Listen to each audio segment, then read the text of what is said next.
A couple of people on Facebook asked about the F minor Sinfonia, and this was going to be my next project after I did the F major Sinfonia.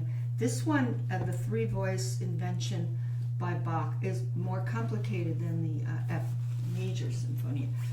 It has almost an atonal quality in different places, and that's because there's one line at any given time that has half-step motion, and when you have a lot of half-step motion, you abnegate tonality because they become 12 equal tones, so to speak, when you think of dividing the scale into half steps. However, there are many points in this invention where you have clear cadences in different keys, like in E flat major and A flat major and D flat major. So it's blurred into some extent in between those cadences, but you do get to points where you're resting in very tonal areas. What I do, and I'm really just a fledgling learning this, and I want to help other people maybe with the way I learn it, is I force myself to learn each line separately. I need to know fingering for each line, I need to know the shape of each line, and I need to know the basic idea of Bach's composition. That is, the subject is presented first and foremost actually in the alto voice. That's what he did also in the F major Sinfonia. So it's a great idea to start what would be the subject material, which starts in the right hand. At the same time, the left hand has another interesting, you could say, counter subject, which is a descending chromatic scale, but in part. Now, so this gorgeous subject to me is either a singer who can shape it with a beautiful voice, with the swells of the voice in and out, or a violin player. Because I play the violin as my minor instrument, I really conceptualize this as a beautiful bowed subject. Now, when you see these groups of three notes that he has there, you want to lean toward one of them and then resolve. So rest this way, rest, rest. It expands here because now you have more notes. So he's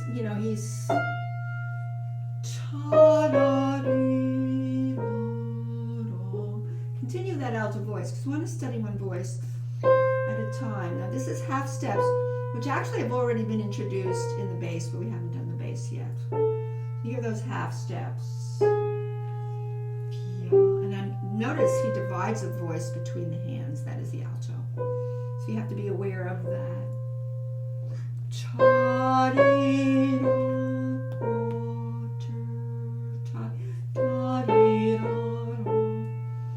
Breathe. Resolve it here. Now that alto voice goes here.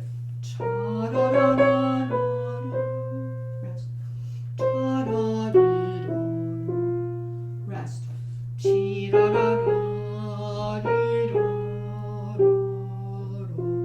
Here comes that subject, but it's expanded.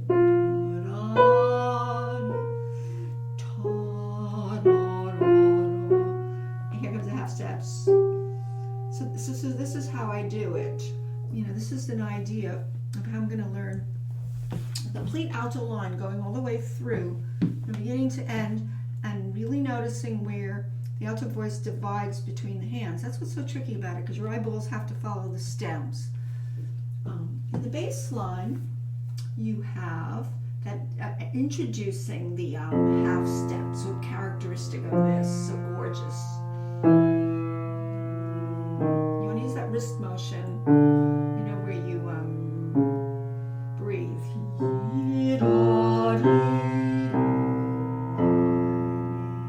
Rest. Rest. Rest. Now your cadences here in C minor, you can hear that. Now that bass line drops out for a whole measure, you can think 1,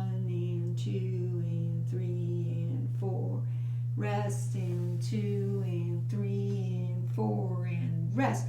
Now what we heard in the beginning is the alto voice with the skip up and the half step down is now verbatim what we heard before.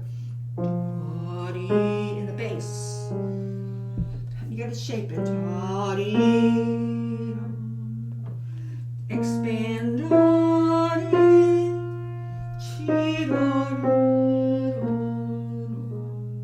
This is all bass. You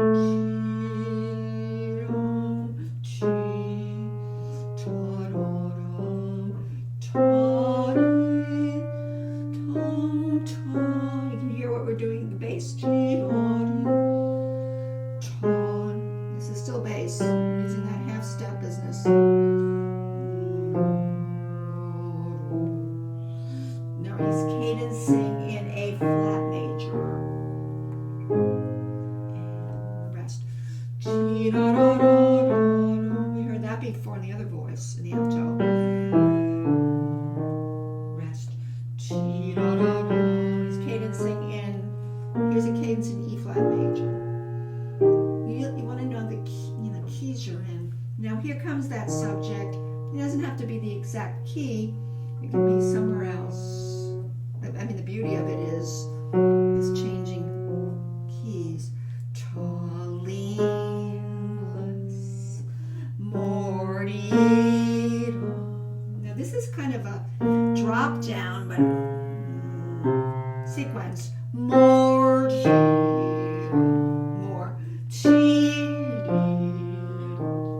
Rest. We heard that before.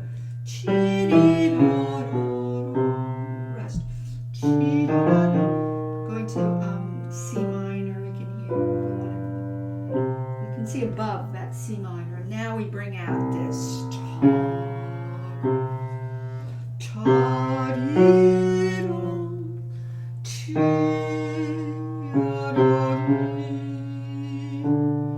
Finish. Big jump.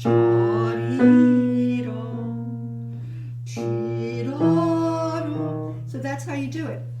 You do each voice, you go all the way through. Now you notice I started with the alto since that was the first voice, but it was simultaneous to the bass, but I'd rather start the alto because the alto has that, wonderful ta-dia, which keeps coming back, as well as the bass that started out with it. So when the bass goes ta-da,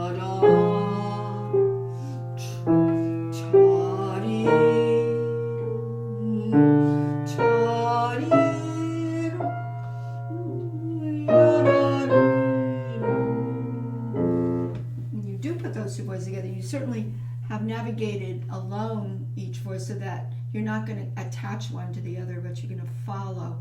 If you know each voice separately all the way through, like you could be in a choir and know your part, then you'll never take for granted anything among the three voices. Now finally, and I didn't go through the whole thing, but I have gone through the whole thing, but once you get through page 1, page 2, you kind of have a model for the whole thing, which makes you aware of, you better be aware of what you've already laid down in the beginning as those three voices.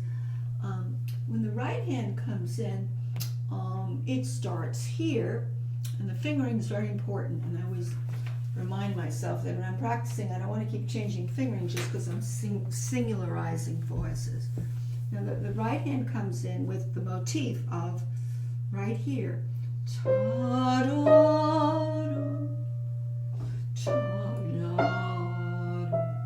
Breathe. That, we've heard this before, haven't we?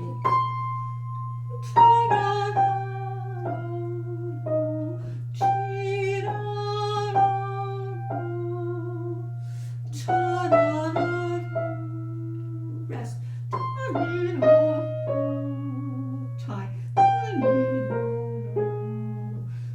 Now we hear the half steps on the top.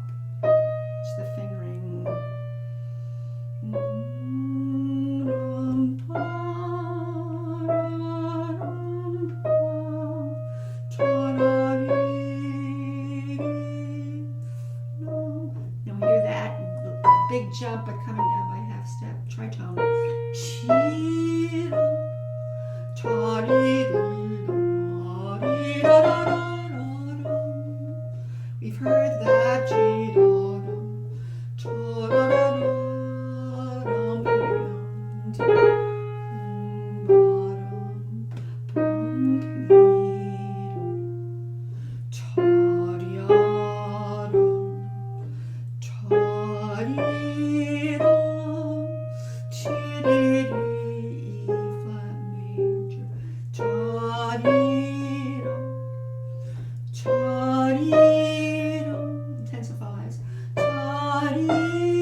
Now this is augmentation. It's the beginning idea, but in longer note values. You can hear that.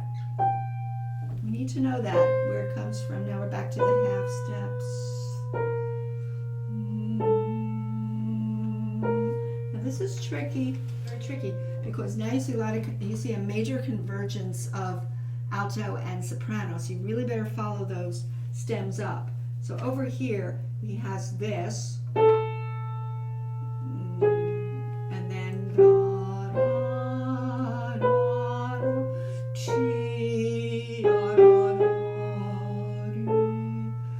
so back to this idea of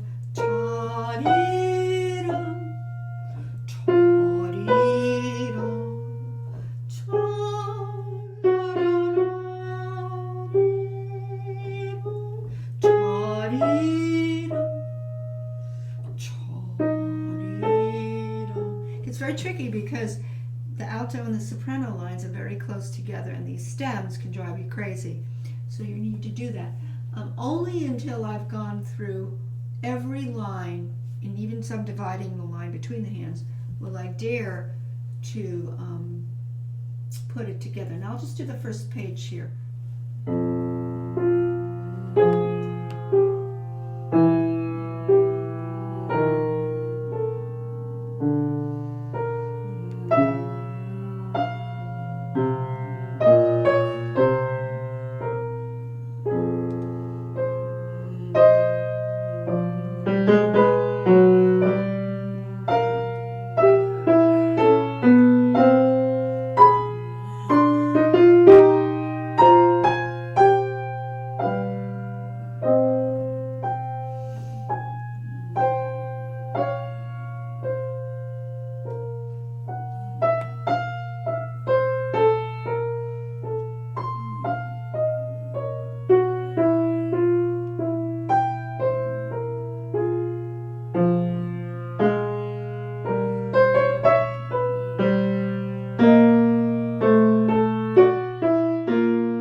Idea of what's going on, and it's a complicated thing, but that's how I work it.